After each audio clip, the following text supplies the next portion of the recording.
Dearly beloved, we are gathered here today for a joyous occasion. I know it's joyous. She's smiling and you cracked one. Love is kind. Love is patient. Love does not keep a record of wrongs. It's not jealous. It's what we're celebrating today. Your love for her and your love for him. There's an expression, a saying. Maybe you've heard it before. It goes like this. You should stop and take time to smell the roses. It means you should stop your busy lives for very important and special occasions like this one. Derek, you've been knocking on her heart's door for some time to be standing here. Today she gives you the key to that door. When you unlock it, there she stands, dressed all for you. In a moment, you're both going to say some marriage vows, make some promises to each other. When you say those words, make those promises, you write on the tablet of each other's heart. Love, honor, cherish. And so long as you keep those vows, you will grow old and gray together.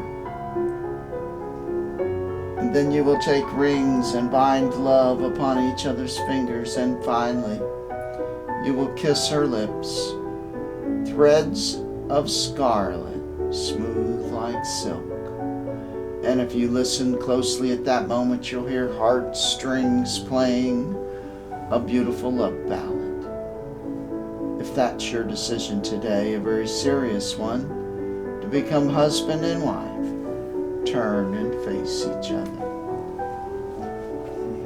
You can hold her hand if you like. I, Derek. I, Derek. Take thee, Jennifer. Take thee, Jennifer. To be my beautiful wife. To be my beautiful wife. My extremely gorgeous wife. My extremely gorgeous wife. I love you. I love you. I honor you. I honor you. I cherish you. I cherish you. I stand by your side. I stand by your side. In good times and bad times. In good times and bad times. In sickness and in health. In sickness and in health. For rich or for poor. For rich or for poor.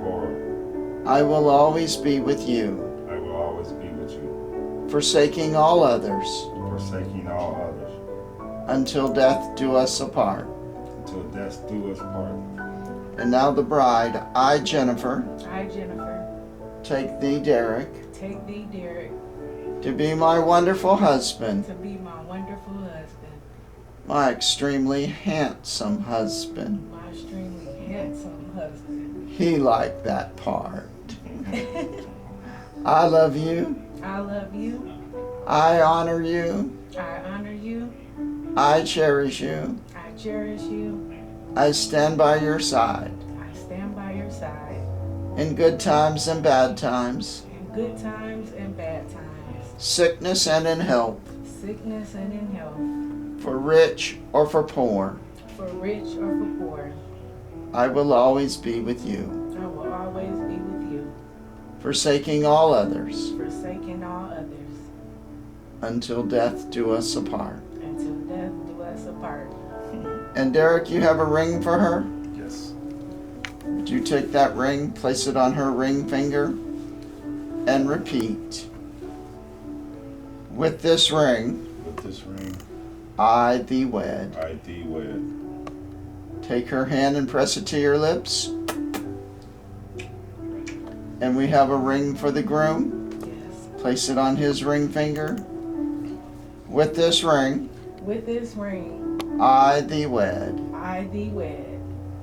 Take his hand and press it to your lips. Turn and face this way. Love and marriage can be like a rose garden. It starts with a tiny little seed, as yours did some time ago. But you don't get a garden and you don't stand there unless right in the beginning, remember your first dates? You had to water that seed and you had to fertilize that seed, and then you discover something. Any garden, even life's garden, you got to tend to it. And on occasion, a weed's going to grow up in it, and you got to pull those and discard them, or there might even be a thorn on the bush and they can hurt. In marriage and relationships like that, it has its hurts. It is how you take care of each other and how you treat each other that is utmost important.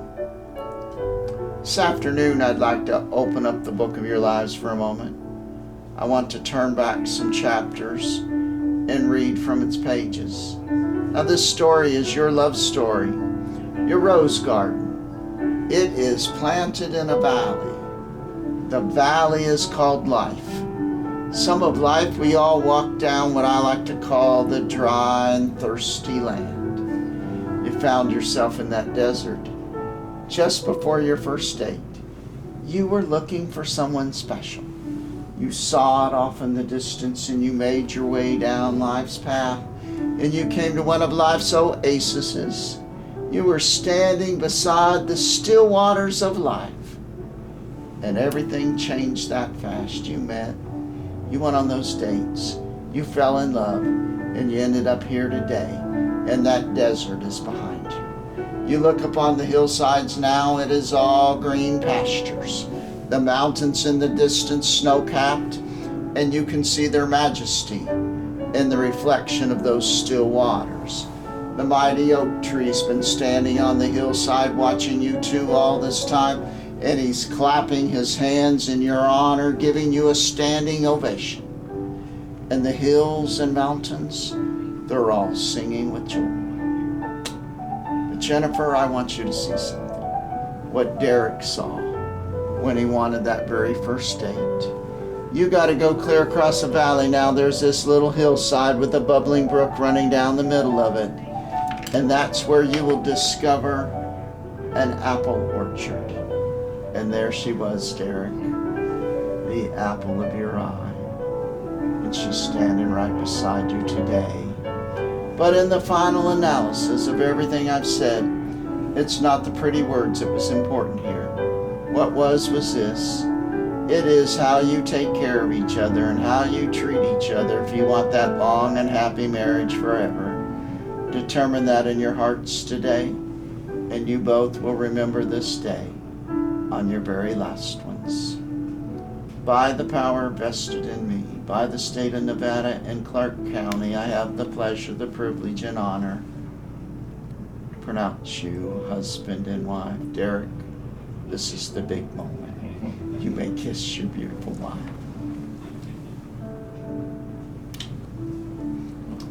May I be the first person to congratulate you two. You just got married at the world famous Chapel of the